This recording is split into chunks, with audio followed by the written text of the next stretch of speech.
Welcome to the Commercial Edge podcast with me, Chris Webber. Come and enjoy a virtual coffee while I share my experience and ideas that could help you overcome difficult people at work. I share my thinking and insights so that you can find new ways to overcome challenges and gain a commercial edge and unleash the power of people. Welcome to this week's episode of the Commercial Edge podcast. The inspiration behind this episode came from something that I was listening to over the weekend, a podcast episode which was talking about copyright theft and how the laws of copyright are developed to protect authors, musicians for creating their work and getting value from the work that they do. And it got me thinking about in business and about how people we know steal credit for the work that we do, and how that can become such a big emotional challenge for us to have to deal with when we're dealing with people who are just stealing credit. So I thought, let's do an episode. Let's talk about people who steal credit for our work. So I wanted to explore, what do we mean by stealing credit from work? Share some examples of when this might happen when we come across it. I want to discuss why people do it. What's the motivation behind it? And I also want to explore, what is the impact on you when this happens? I also am going to talk about what you can do about it, and also finally share some of the thoughts on the barriers that stop us from doing something about it. So let's dive right in. What do we mean? Well, obviously, there's the obvious copyright theft. An example that I was listening to on the weekend was the famous song by, The Man Down Under by the Australian band. I can't remember the name of their band right now. And it turns out they had a protracted court case for many years because one of the ditties in their song was supposedly lifted from a children's nursery rhyme. And that nursery rhyme was held in copyright by a company in Australia, and they were charging people to use that tune, and they hadn't paid. And the problem was, Men at Work, I think it was the band Men at Work, and the problem was that they hadn't paid, and therefore they took them to court to say, hey, you copied our song, and therefore you need to pay for the rights to use it. There's some other famous stories. Ed Sheeran recently has been involved in a series of cases where he's been accused of stealing music from other people, copying other artists' work, and then being sued for the profits, or for their share of the profits from that.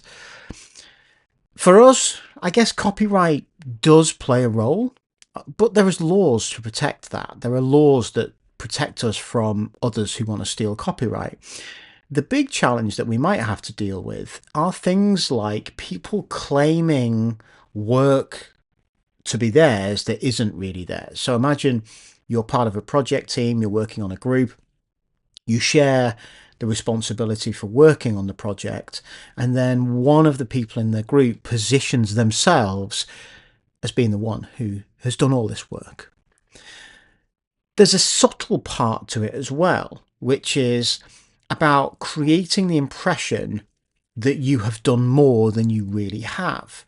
I think there's a phrase called the water cooler thought, where you talk to someone at the water cooler about the work that they're doing, perhaps share your opinion and your ideas, and then take some credit for something that they've been working on because, I chatted to them, I gave them these ideas, I suggested how they might solve that problem. It's not really true, but you're kind of creating the impression that you are more involved than you really were. So I think some examples of this, recruitment is a good example. I remember being an interim sales director several years ago and working with a client, and we were recruiting for salespeople. And this was a classic opportunity for people to describe what they've done in previous jobs. We were looking for a very specific type of personality, someone able to sell software into large organizations. It's very difficult to understand how much people have actually done. When we were interviewing, so many of those people were making claims about deals that they'd done. And it's really difficult to understand how much of that came from an opportunity that was placed in front of them, how much of it was colleagues or marketing or other people doing great work supporting them, and how much was their skill to overcome particular barriers. You have to be really careful in the way that you ask questions and structure questions at interview to get underneath the surface of what's really going on. Another example of this might be presenting back a project. So you've worked on a project together and somebody then stands up, leads the presentation to the leadership team with their recommendations and the suggestions of how you might solve a particular problem that the business has. And because they have the power of the presentation, which I think is a really key phrase here, the power of the presentation, they get associated with the credit. They get told, or they get seen to be the one who has done all the work. And that's even more so if you're all sitting around in this presentation quietly acknowledging this person delivering the presentation. Who answers questions plays a big role in that too. So if they defer to the team, then yes, they're sharing that responsibility. If they handle the questions, then the message that they're sending is, hey, I'm leading the delivery of this presentation and I'm dealing with questions. So some good examples of how this happens, how people can often steal things. There's another one which I think comes up in that people are empathetic. People are supportive. I know people who have difficult home lives. They've got young children, they've got sick family members. And as such, people want to support them. They want to help them to manage their workload to get things done. The temptation here is another example of how they can take credit for work that you've done. You're empathetic, you're supportive, you take the pressure off them, you perhaps do a little bit more than you should, you did a little bit more than might be normal, and then at the end of it, they get credit, particularly if you're supporting a boss. I've seen this happen a few times with, junior staff supporting a boss who's really busy, and the boss still takes credit for the work that's happened, even though they actually stepped back. They stepped away from it because they had other things happening in their lives. So here's a few examples there of how people can take credit. And I want you to reflect on, do you see this happening? Where do you see this happening? Is it something that you're worried about? Because spotting it will help you to recognize perhaps some latent feelings of frustration that you have, which we'll get in later, but it's worth recognizing, where do you see people stealing credit around you? So let's explore why you might do it. Well, I think there's some obvious reasons. You get credit, you get promoted, you get a salary rise. If you're in recruitment and you're looking for a new job, perhaps it helps you get that job. So there's some definite kind of tangible benefits as to why you might overstate your contribution. But as ever, I want to pick underneath that and get into it a little bit more, because we're emotional and it's the emotional aspects that really drive our behavior. And there's some positives and some negatives that I want to pick out here. One of them is we need security. We need to feel safe in our role. And the world is not fully safe right now. We have got lots of changes happening politically, economically, certainly in the UK and Europe, relatively stagnant workplaces, big changes working from home, not working from home, the introduction of artificial intelligence and the use of AI, it could feel like a threatening place to be. If you're getting credit for good work, it takes some of that fear away. There's a sense that I'm doing a good job, I'm being seen to do a good job, protects me from risk, protects me from losing my job. So there's a big motivation, if you're worried about what's happening in the world right now, to shift your thinking. Some people are very motivated by status, sense of ego, self-importance. And of course, getting credit for work provides that. It's really nice to be able to, to hear people say, well done, thanks for the hard work you've done, great piece of work that you've done. Your recognition by your colleagues, by your leaders, feels good, and it builds that status. And so that could also be a motive, that you want to feel important in the organization. And when you get credit, you feel important. Perhaps that harks back to wanting to be center of attention. There's this need of the world surrounds me, and therefore I need to be seen to be center of the world. And if I don't, that could feel pretty scary. So that status, that ego of wanting to feel important, can be fed by credit that comes from doing good work. And I want to go in a different direction as well now, because I also think that some people, they like to nurture others. I certainly remember in my career, I've met a couple of people who take amazing pride in bringing in junior people and nurturing them through the organization. The first 6 months, the first 12 months, the first year, they offer coaching, they offer mentorship, they offer general support to them, because they love that feeling of being the one who guides them. It's a bit parental, not in a negative sense, in a positive sense. It's nurturing, it's caring. But they also see the distance. They see that these people are junior and they're working to support them, but not giving them full responsibility. Imagine a learner driver, that they're driving but under your guidance. And so anything they do that's good is your work. And so there's a sense of times of allowing people some freedom to learn, but you want to take the credit for it. So there's something very different. It's not about their ego. It's not about status. It's not about security. It's a need to be seen, to be nurturing and growing the next generation. And it reflects well on your skill that you're able to do that.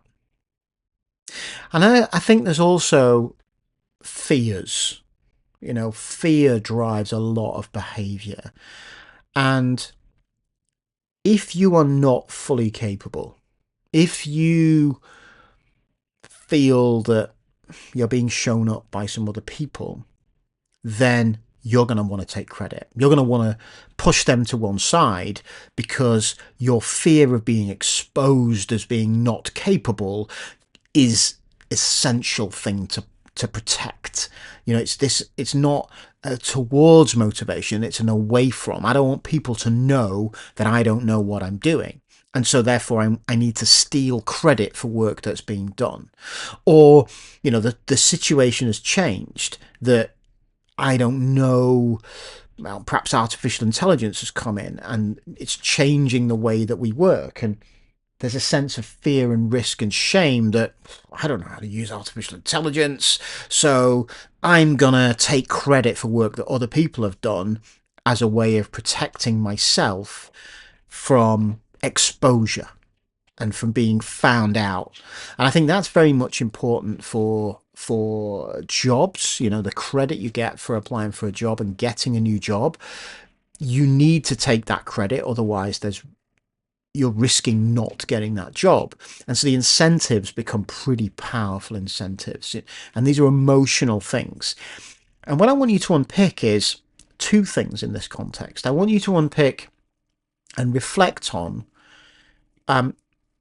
how they feel, like what is driving this behavior, not just a tangible, not just the physical rewards and recognition, but what does that deliver for them emotionally, because that's what's going to really drive their behavior, and understanding that can help you unpick how to deal with it.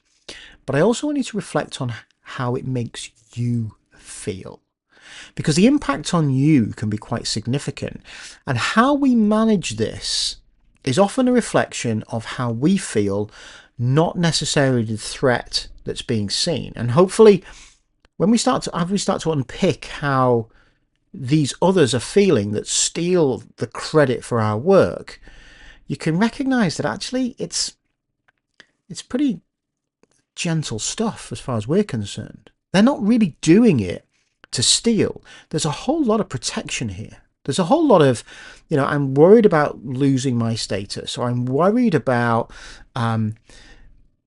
not being seen as capable, or I'm worried about my position in the organization. And that's very self-orientated. That's not aggressive threat stuff. So let's understand that, because the impact on us is probably what drives some of the frustration here. And it is frustrating, right? It is frustrating. You've done a lot of work. Someone takes credit for it. Wow. But some of it is envy. Some of it is a sense that, you're entitled to the credit you've done, and they've got more recognition, and that's not fair, and I wish I had been given the credit for that. And so there's an emotional sense that's us, which is a mirror here.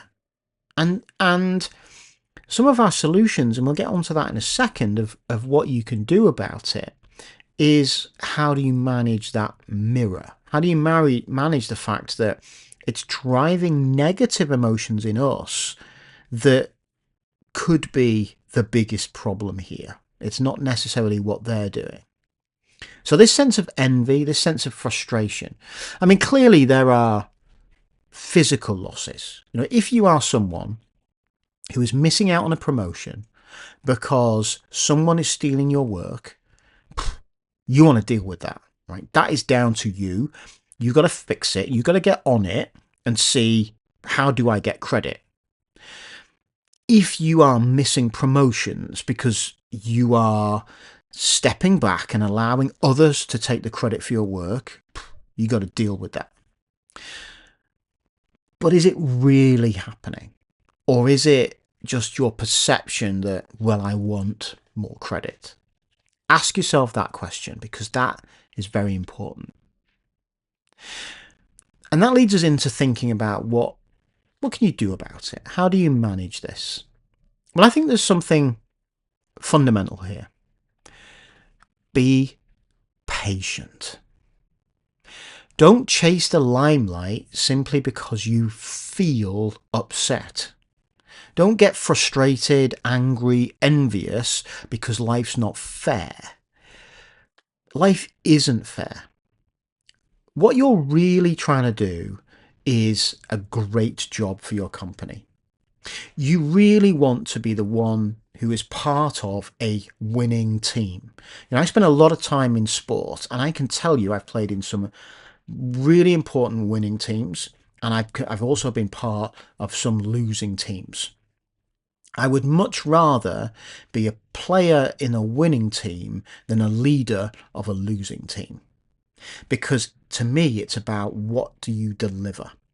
And you learn and you develop and evolve from challenging yourself and being around people who are great performers. If they are getting the limelight, there's a question you want to ask is, what can I learn from this? And that requires you to be patient. Don't just feel frustrated and angry because you feel you deserve credit. Now we're going to move on to how do you get credit. But I think my first piece of advice, be patient. Be part of a successful group. If the group is doing well, big tick in the box. That will be noticed. People will see winning groups and winning teams. And certainly someone who feels exposed for their lack of capability, lack of credibility, will want to attract people around them who have capability, who have credibility. Yes, they might want to be seen to get the limelight, but they definitely want to be seen to be successful. It's in their interest to bring you into that group. So focus on your capability and be part of that team. Then there's some practical stuff that you might want to take away. So if there's a presentation, stand up at the front. Stand up when you're introducing the topic, when you're introducing the presentation.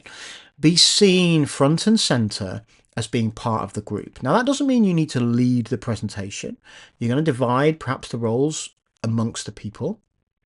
But at the start, you want to be up there and say, hey, I'm a big part of this group. And the same is true at the end. When you're dealing with questions or when you're having a discussion, push yourself to be seen, to be center and part and parcel of the conversation of what's going on. Because if you don't, then you are allowing yourself to be sidelined. That's on you. You can also be much better about clarity of roles and responsibilities. Now, great project teams always have clear roles and responsibilities. But what we're worried about in this case is someone who doesn't do what they're supposed to do, or then takes credit for more than they really did. If you have notes and documents that has a list of all the tasks and who's accountable for what and what was done and when it was done, that is great evidence you can use. You can use that at your job interviews. You can use that with your management reviews. You can use that to share with colleagues to get into project teams in the future as justification for here's what I've done, or here's some stuff that I wanted to do and I didn't get the opportunity to do, and that's my growth space. That's the place I want to go because that's where I'm going to learn the most. Document it. And there's also an opportunity for you to use their energy. Look, if you've got someone who really wants to push forward the agenda, really wants to push toward their agenda and be seen to be successful, use that energy. Perhaps their skill, their contribution is to raise the profile of the whole team. Don't be embarrassed by that. If you've got things in place, you want to take front and center of presentations, you've got your name on the documentations, you've been clear about roles and responsibilities, allow them to float your success through the organization, through the network. The only problem you have is if they are holding you guys back because they don't have capability, well, that's a very different conversation, isn't it? That's not the same as they're stealing the credit for it. That is in the project team in the future, who's doing what. And if they're not contributing much, being prepared to say, hey, you don't contribute much, so I think you should take a step back. That comes from your ability to do it. And that brings us into the final topic, which is the barriers to the actions. What's going to get in the way of you fixing this? There's no doubt that your own feelings are the barrier, and one of those is guilt. Perhaps you feel bad for taking the limelight from someone. Your own humility makes you feel uncomfortable from saying, I did this, and you just want to be humble. If it's a problem that someone is stealing credit for your work, you need to put that aside. You can't be ruled by both feelings. You can't be envious of someone else's getting the credit and feel guilty for taking the credit. Doesn't work. If you're envious and you want that credit, push yourself forward. Don't worry about it. If they feel insecure because they haven't adapted to circumstances or they're worried about their status in their organization, isn't your problem. You're not responsible for making them look good. You're responsible for you.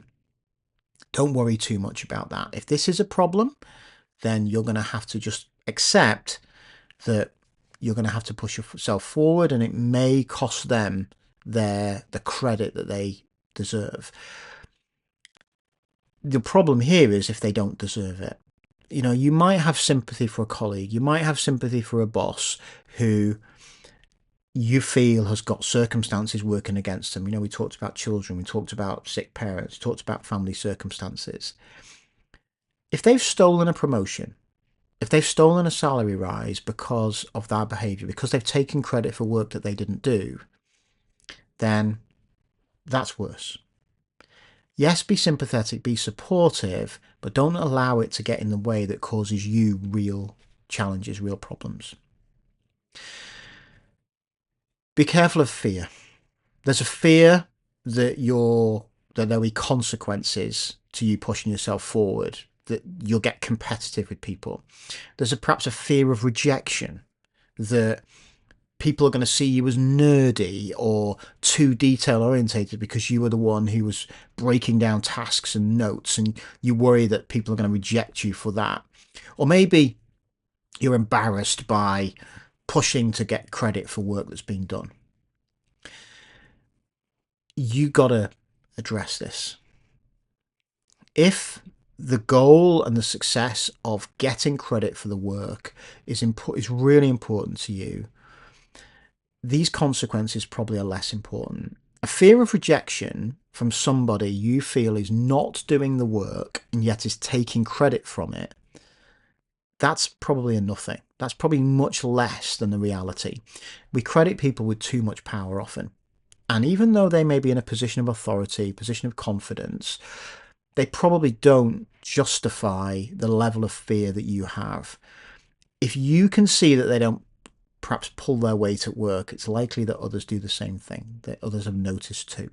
So worry less about the fear.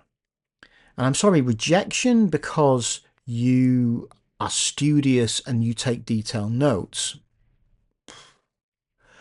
that's just good working practice. I want people who know stuff, who have mapped things out, who have clear plans. If you're in a team who don't want things mapped out, it's unlikely this project is going to succeed efficiently, effective, and deliver everything it needs to do anyway. So taking responsibility for dividing tasks, that's just good practice. In summary, in this, people who are stealing credit for work that they haven't done, it might not be a problem. If it is a problem, then you've got to understand, why is it a problem? Is it because of your negativity, or is there genuine loss here? If there is genuine loss, there are things you can do, and don't let your own internal barriers stop you from getting a grip and taking control of the stuff that needs to be done. Hope you found that conversation useful and thought-provoking. I'd love to hear comments and suggestions, and perhaps some examples of things that you've done that have changed the way that you have dealt with this issue, how you've dealt with people who took credit in the past. Love to post those in the comments or send me a message. Thank you. Thanks for listening to the Commercial Edge podcast. I'll be back soon with another episode. Join me then when we delve into more difficult conversations. See you next time.